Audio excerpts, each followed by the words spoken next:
Hi friends, आपका स्वागत है एक बार फिर सत्यम ब्लॉग में। और आज हम आए एलपीयू फिर से। और आप को मिलाने वाला हूँ मैं दो अपने दोस्तों से। तो ये है सौम्यदीप एंड ये नमस्कार भैया। हो सैम। हाय ब्रो, कैसे हो सौम्यदीप। आप लोग? बढ़िया। और तुम बताओ कैसे हो तुम? मैं भी बढ़िया हूँ। अच्छा। तो यहाँ पे यूनिवर्सिटी में कैसी पढ़ाई चल रही है? पढ़ाई तो चल रही है भाई। मतलब बहुत प्रेशर है। तीन तीन महीने का मॉड्यूल है तो बहुत प्रेशर है। चल रहा है उसके अंदर। अच्छा, क्या सोचते हो कि मॉड्यूलर अच्छा है या फिर सेमेस्टर वाइज वाली एजुकेशन अच्छी है? और मेरे को तो ये लगता है सेमिस्टर वाले अच्छे हैं, क्योंकि टाइम तो मिलता है। जैसे सोचो मिड टर्म के बाद मेरे को टाइम मिलेगा रीपीआर, मतलब रीपीआर करने के लिए, तो मैं एपीआर करके फिर से एग्जाम दे सकूंगा। एक चीज़ क्या है, ओके। देखो मास्टर एमबीए का है, टाइम गैप भी कम है बहुत। तो हमारा मेन फोकस क्या है, मतलब ये है ना, प्लेसमेंट है ना। तो प्लेसमेंट के लिए बैठने के लिए भी टाइम चाहिए। तो उधर थोड़ा सेमिस्टर वाइज कर देंगे तो दिक्कत होगा। तो अच्छा, मॉड्यूल वाइज करेंगे तो इस सब्जेक्ट चेंज यूनिवर्सिटी होते में रहेंगे। ऐसा क्या देखे कि यहाँ पे एडमिशन लेने आए? यूनिवर्सिटी के बारे में देखा या मतलब एडवर्टाइजमेंट ही ज़्यादा देखे। और अच्छा लगा जो प्लेसमेंट के बारे में, प्लेसमेंट ही है जो खींच के लेके आते हैं तो पढ़ाई स्टूडेंट को। वढ़ाई अच्छी हो रही है? हाँ, पढ़ाई वढ़ाई ठीक ठाक ही चल रही है। अब और मेरा क्या बताऊँ, मैं तो पुराना स्टूडेंट हूँ। अच्छा। और मेरा तो मतलब प्लेसमेंट भी लग गया था, पर क्या करूँ।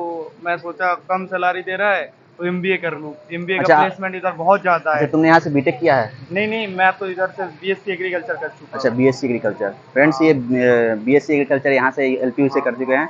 और इनका प्लेसमेंट भी लग गया था, जॉब भी लग गई थी। लेकिन हायर सैलरी एक्सपेक्टेशन के कारण ये एमबीए के लिए फिर इन्होंने हाँ। स्टार्ट किया पढ़ाई। तो तो फिर तुम्हारा बताओ, तुम्हारा क्या है, मतलब एक्सपेक्टेशन क्या है एलपीयू से, क्या मेरा करना तो चाहते मुझे हो? भी लगता है, मैं भी यही सोचता हूँ कि अच्छी यूनिवर्सिटी है। अगर आप एडमिशन लेना चाहते हो कहीं भी प्राइवेट यूनिवर्सिटी में, तो one of the best university is LPU. And अब तो यहाँ पे ग्रेडिंग भी पता है हाँ सबको। हाँ हाँ, ए नैक का प्लस, ग्रेड लग गया। नए का ए ग्रेड लग गया प्लस, है, ए प्लस डबल प्लस। ए प्लस। तो आप भी अगर एडमिशन लेना चाहते हो किसी यहाँ पे more than 150, more than 150 courses जो अवेलेबल हैं यहाँ पे यूनिवर्सिटी में। तो आप जो भी करना चाहते हो आप यहाँ पे आ सकते हो, चूज कर सकते हो क्या करना है, और फिर आके एडमिशन ले सकते हो यहाँ पे, और एक्सपीरियंस कर सकते हो कि कैसी पढ़ाई चल रही है यहाँ पे। और जहाँ तक हमने बात किया अपने एक्सपीरियंस के आधार पे, तो लोग बता रहे हैं कि पढ़ाई अच्छी होती है और मॉड्यूलर है। अच्छा, ये बताओ कुछ कोई बेनिफिट है क्या मॉड्यूलर का? हाँ, मॉड्यूलर का एक बेनिफिट है। जैसे सोचो तुम कंपनी पे गए हो, उसके बाद तुमको बहुत काम का प्रेशर है, तो मॉड्यूल से तुम सीख सकते हो कैसे प्रेशर को हैंडल करवाना है, क्या करना है, नहीं करना है। ऐसे अच्छा, प्रेशर भी एक सही चीज़ है। ये भी बता रहे हैं कि जो यूनिवर्सिटी है प्रेशर हैंडलिंग सिखा रही है हम लोगों को, पहले से ही कॉर्पोरेट सेक्टर के लिए तैयार कर रही है। तो अच्छा, ऐसा नहीं है कि अगर हम मॉड्यूल में बांट के पढ़ाई करते हैं तो इसका वेट कम कम जाता है। मतलब अगर जैसे स्टूडेंट पे सिलेबस का बोझ होता है, अगर 6 महीने का एक बार पाइलअप हो जाए सब कुछ, तो उसको पढ़ के फिर 6-7 दिनों में एग्जाम में अपियर होना, और 2-3 महीने में ही जो उतना कम पढ़ाई हुई है तो उसका सिलेबस तो छोटा होगा ना, तो उसका बोझ कम हाँ जाएगा। तो ये भी तो एक बेनिफिट हो सकता है ना? हाँ, ये तो हो सकते हैं, पर क्या है ना, तुम एमबीए कर रहे हो, तुम्हारे ऊपर पूरा टीम का प्रेशर रहेगा, तो तुमको प्रेशर लेना पड़ेगा, पहले से ही प्रेशर लेना पड़ेगा। देखो, जितना बोझ ज़्यादा उठाओगे उतना तुम्हारा बेनिफिट है, उतना पैकेज ज़्यादा मिलेगा। जितना बोझ ज़्यादा उतना सैलरी ज़्यादा। अच्छा, तो इनका मानना है कि यहाँ पे कि बोझ जितना ज़्यादा उठाओगे उतनी सैलरी भी मिलेगी, और एक्सपीरियंस भी होगा कि कॉर्पोरेट सेक्टर में कैसे टिक पाओगे लंबे समय के हाँ लिए, हाँ क्योंकि वहाँ भी हाँ, बोझ झेलना पड़ जाता है। टीम है उधर, अच्छा। कुछ तो टीम कुछ मैनेजमेंट करना सीख के है। जाओगे ना, इधर से कुछ अच्छा, तो कुछ ऐसा सीख के ऐसा जाओगे ना। ऐसा आप लोगों ने मतलब दोनों में से कोई ऐसा सोचा कि कभी अपना स्टार्टअप करेंगे या फिर कुछ हाँ, मेरा तो करेंगे, बिजनेस स्टार्टअप करेंगे? करने का ही, स्टार्टअप मैं प्लान दोनों का ही सबका ही है। प्लान है स्टार्टअप करने प्लान का। है। जैसे कैपिटल सोचो, चाहिए, उसके लिए कैपिटल मैं चाहिए तो पहले। हाइड्रोपोनिक्स में करना चाहता हूँ। हाइड्रोपोनिक्स ऐसा होता है, देखो, जो पानी के अंदर मतलब बिना मिट्टी के उधर ये होता है, पौधा पौड़ उगाया पेड़, जाता है, हाँ। हाँ। वो करने का सोच रहा हूँ, पर उसके लिए फंडिंग चाहिए, इसीलिए मैं एमबीए पढ़ने आया हूँ। बड़ा सा जॉब लेके उसके बाद जो फंडिंग होगा उससे स्टार्टअप शुरू करेंगे। थोड़ा अच्छा। बहुत अभी भी काम कर रहा हूँ। मेरा एक पब्लिश पेपर भी है, और पेटेंट के लिए एक अप्लाई भी किया हुआ, एक मॉड्यूल बनाया मैंने, हाइड्रोपोनिक्स का मॉड्यूल बनाया। मतलब वो प्रोजेक्ट जैसा है, इंटरनेट से काम होता है वैसा। अच्छा, ये तो ऐसी बात है कि स्टूडेंट्स जो हैं हमेशा बैकअप के लिए एक दूसरा कुछ सोच के रखते हैं कि जॉब के बाद अपना क्या करना है, क्योंकि यहाँ पे हमारे यहाँ जॉब देने वालों से जॉब लेने वालों से ज़्यादा देने वालों की ज़रूरत है, तो आई थिंक ये एक ऐसा आइडिया अच्छा हमें आपके पास भी होना चाहिए। अगर आप स्टूडेंट हो तो क्या सजेशन है स्टूडेंट के लिए, क्या क्या सोचते हो कि आप स्टूडेंट कैसे जैसे प्रिपेयर करें और आज आज के दौर में सस्टेन करने के लिए, क्योंकि जैसे जॉब की कमी होती जा रही है प्राइवेट सेक्टर में हाँ, और सरकारी सेक्टर में तो कम ही है, बहुत गवर्नमेंट सेक्टर में तो सबसे बहुत कम बड़ी जॉब है। बात है इनोवेशन। इनोवेशन जितना तुम इनोवेटिव होगे, मतलब ऐसे ऐसे लोगों से मिलो जो कुछ इनोवेशन कर रहा है, नया चीज बनाने के सोचो। जितना नया चीज बनाओगे उतना फील्ड ज्यादा बढ़ेगा। जैसे सोचो अभी जॉब क्यों कम है, क्योंकि इनोवेशन कम है। जब जिधर इनोवेशन ज्यादा होगा ना, जॉब भी आना स्टार्ट हो जाएगा। जैसे तुम सेक्टर बना लोगे, जैसे अभी सोचो एआई मॉड्यूल, एआई आ गया तो एक जो जॉब खा रहे और जॉब दे भी रहे हैं बहुत लोगों के। जैसे सोचो एआई के लिए अलग सा टीम बनवाना पड़ रहा है, एआई के लिए मेंटेनेंस करना पड़ रहा है, सब कुछ ऐसे इनोवेशन करना चाहिए। एक चीज़ अच्छा। देखो, मतलब मार्केट में जॉब का कंपटीशन बहुत ज़्यादा है। अभी जो ट्रेंड में चल रहा है उसको पकड़ने के लिए कोशिश करो। जो जैसे मेरे दोस्त ने बोला एआई के बारे में, तो ऐसे हम लोग एआई में ही खुद को ठीक कर लेंगे। मतलब हाँ, जो अभी उधर हम जब लोग जब जैसे कि अगर एआई का दौर आना आ रहा है तो क्या हो गया, एआई जॉब हमको नहीं लेने हमको वाला एआई है। को ही टारगेट हाँ, करना है, तो मार्केट को अगर मतलब हम लोग जॉब को एआई, कैप्चर करने हाँ, के लिए। if we know how to use AI then we will get job definitely, हाँ, yes. it will be easy I think। तो ऐसा है कि स्टूडेंट को अपने इनोवेशन पे अपने पर ध्यान देना चाहिए और ये भी एक है कि ये जो अपने सपनों के पीछे भागने वाली बात। हाँ हाँ, ठीक तो सब नहीं होना जैसे चाहिए। जैसे थ्री इडियट ने बोला ना, शिद्दत से पीछे भागो, तुम्हारा ये इसके गोल के पीछे भागो, तुम गोल के अंदर जाओ।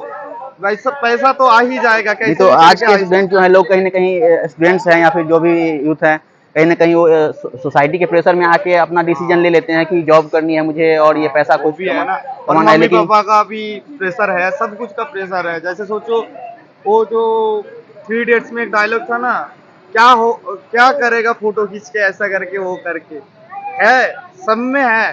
शिद्दत से करो भाई, जो करना चाहते हो तुम शिद्दत से करो। ऐसा नहीं किसी का प्रेशर में आके करो। काम में मजा नहीं आएगा, काम में मजा आना चाहिए। सबसे बड़ी बात है ये। बड़ी बात है, जिस काम में किक मिलती है उस काम करो। हाँ, ये बात बस है, किक जरूर है ही कि एक अगर आप बड़ी अपने बात इंटरेस्ट के है। अनुसार काम करते हो तो काम अच्छा होगा, इस पे कोई प्रेशर नहीं फील करना होगा। अगर आप किसी क्षेत्र में इंटरेस्टेड नहीं हो और वहाँ पे आपको काम करने के लिए छोड़ दिया है तो हमेशा आप काम को बोझ की तरह देखोगे और कभी भी उसमें इंटरेस्ट नहीं ले पाओगे और ज़्यादा वर्क नहीं कर पाओगे उसके पर। तो आप अपना काम खुद के इंटरेस्ट के अनुसार ही चुनो, भले ही सैलरी कम हो थोड़ी तो वो भी चलेगी, लेकिन ऐसा हम लोगों का मानना है। और आपने देखा कि यहाँ पे हमारे स्टूडेंट्स अभी ये भी ऐसा बता रहे हैं एक्सपीरियंस के आधार पे कि कहीं ना कहीं अगर सोसाइटी के प्रेशर है और थोड़ा सा कैपिटल की कमी है कि स्टार्टअप के लिए, तो इसके लिए हम जॉब पहले प्रेफर करेंगे। और अगर हम पढ़ाई करते हैं तो मेरे पास एक्सपीरियंस भी होगा और किसी कंपनी में जॉब करने के बाद तो वहाँ पे एक्सपीरियंस ले सकते हैं काम करने का, उसके बाद हम वहाँ से फिर कुछ सीख करके अपना स्टार्टअप कर सकते हैं और आगे बढ़ सकते हैं, अपने सपनों पर काम कर सकते हैं। तो ऐसा हमारा मानना है। तो I think both of you, I wish you very happy journey thank thank you. You, and thank you. आगे जो भी अपना आपका सपना है वो साकार हो, जो भी आप सोचे हो अपने सपनों पे काम करो। मुझे पूरा विश्वास है कि कहीं ना कहीं कुछ ना कुछ कर ही लोगे, क्योंकि हाँ, failures are the success of pillar, जानते हो, तो फेल्योर से मत डरना कभी भी। और नहीं नहीं, फिर फेलियर तो सही सब्जेक्ट है ना, क्योंकि फेलियर के बाद ही सक्सेस आता है। एक एक पेज है बुक का, उसके पहला चैप्टर है फेलियर और दूसरा चैप्टर है सक्सेस। सही बात है, फेलियर नहीं होगे तो सक्सेस का भाई सक्सेस, पता हाँ, एक दिन चले से पता किसी का चलेगा। सक्सेस नहीं हो जाता है। जब स्टार्टिंग में हर एक इंसान फेल होता है और जितना हम फेल होते हैं तो वो रास्ता सीखते हैं कि इसका रास्ते से जाओगे तो फेल हो जाओगे, फिर अदर रास्ते से जाओ और keep trying again and again and get your goal as soon as possible and go to for your own dream I think. तो अपने सपनों के पीछे भागो, इंटरेस्ट रखो और बैकअप ऑप्शन हमेशा रखो कि क्या करना है, ये नहीं हो तो वो। लेकिन बैकअप ऑप्शन मैं इसलिए बोल रहा हूँ कि ऐसा नहीं कि अगर आपका सपना है कुछ काम करने पे तो उसको छोड़ दो, दूसरा बैकअप अपना लो, ये नहीं है। बैकअप का मतलब ये है कि अगर आपके पास एक जॉब होगी, थोड़ी सी जॉब के लिए आप सिक्योर हो जाओ और थोड़ा पैसे पैसे वगैरह आप अरेंज कर पाते हो तो उसके बाद फिर आप आसानी से उस पैसे के आधार पे आप स्टार्टअप कर सकते हो और आपके पास हमेशा एक कॉन्फिडेंस भी होगा कि हमारे पास जॉब भी है, मेरे पास एक्सपीरियंस भी है कि मैंने ये सीखा है। और after that you will be able to do your startup and just you will definitely your future would be bright I think. हाँ, पर मेरा और एक बात है, ओके, स्टार्टअप तुम जिसमें करने चाहोगे ऐसा वाला जॉब ढूंढो, क्योंकि उसमें ज्यादा हाँ, एक्सपीरियंस ये सही है मिलेगा। कि जो आप करना चाहते हो अगर उस क्षेत्र के सेक्टर में आप जॉब अगर आप करते हो वहाँ पे जाके तो आप इजीली वहाँ पे सीख सकोगे चीज़ों को और एक तरह से आज आप तुम्हारा दूसरे, फील्ड भी बन जाएगा हाँ, उसमें। आज आप दूसरे कंपनी में काम कर रहे हो और कल वो खुद की कंपनी आपकी होगी, समझ लो कि बस, हाँ। तो काम तो सेम होगा, बस कंपनी बदल जाएगी आई थिंक। हाँ यही है। हाँ, ये कहना चाहते हैं मेरे दोस्त। तो फिर और ये बात है, जैसे तुम कंपनी में रहोगे, मार्केट जान जाओगे, ये होलसेलर मार्केट है, ये वो मार्केट है, ये मार्केट है, तो तुम्हारे लिए मतलब जब तुम शिद्दत ये स्टार्टअप स्टार्ट करोगे ना, तब तुमको सेल करने का दिक्कत नहीं आएगा, क्योंकि उन लोग भी तुमको जानता है, तुम लोग भी उनको जानते हाँ, हैं। तो ये कहीं ना कहीं एक नेटवर्किंग की बात कर रहे हैं कि आपका नेटवर्क भी उतना लंबा हो जाएगा, तो ये एक फेज है कि हाँ नेटवर्किंग पे हाँ। फोकस कर हमारे दोस्त कर रहे हैं। तो ये सही है कि नेटवर्किंग भी अच्छी हो जाएगी आपकी, तो आप आसानी से अपनी चीज़ों को कर सकते हो, नेटवर्क बना सकते हो। फिर एक जो मेंटेन सप्लाई चेन मैनेजमेंट होता है वो मैनेज कर पाओगे आप आसानी से। हाँ जहाँ हाँ। से प्रोडक्शन करोगे फिर आप मार्केट तक पहुँचा सकते हो सामान को, तो उसके लिए एक नेटवर्किंग की आवश्यकता होती है। हमारे पास अच्छा एक्सपीरियंस होगा, अच्छी नेटवर्क होगी, नेटवर्किंग होगी हमारी, और टीम होगी एक अच्छी सी, तो हाँ, हम सब कर सबसे पाएंगे। बड़ी बात जो चाहिए वो है कॉन्फिडेंस। खुद के ऊपर कॉन्फिडेंस भर भर के रखो, कोई कुछ भी बोले, अपना कॉन्फिडेंस मत गिराना, कॉन्फिडेंस चाहिए तो ये चाहिए। भाई की बात पर हमेशा ध्यान देना कि आप अगर कुछ करना चाहते हो तो अपने कॉन्फिडेंस के साथ खड़े रहो हमेशा। किसी के कहने से बस डरो नहीं कि क्या वो क्या कहेंगे, लोग क्या कहेंगे। ये तो आपने बहुत जगह सुना होगा कि लोग क्या कहेंगे, लेकिन लोग को इग्नोर करते जाओ, अपना काम करते रहो। लोग आपको मतलब 2 रुपए से भी हेल्प नहीं करने आएंगे अगर आपके पास कुछ हाँ। नहीं होगा तो। बस सिंपल सी बात है, आपके पास पैसे होंगे तो लोग आपके पास आसानी से आएंगे, बार बार आएंगे।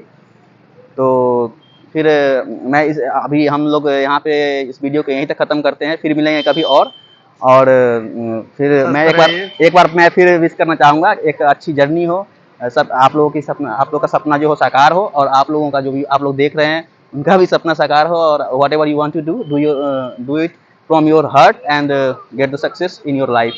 तो इसी के साथ मैं अपने वीडियो को यहाँ पे रोकता हूँ। फिर मिलेंगे फिर नेक्स्ट ब्लॉग में। और अच्छा लगा, अगर एक्सपीरियंस अच्छा लगा, हमारी दोस्ती अच्छी लगी, हम लोगों की बात अच्छी लगी, तो सब्सक्राइब कीजिए चैनल को एंड शेयर कीजिए ज़्यादा से ज़्यादा, क्योंकि आज के कल के युवाओं को इसकी ज़रूरत है। मोटिवेशन की ज़रूरत हमेशा पड़ जाती है, युवाओं को नहीं, जो भी जॉब वॉब कर रहे हैं उनको भी ज़रूरत पड़ जाती है।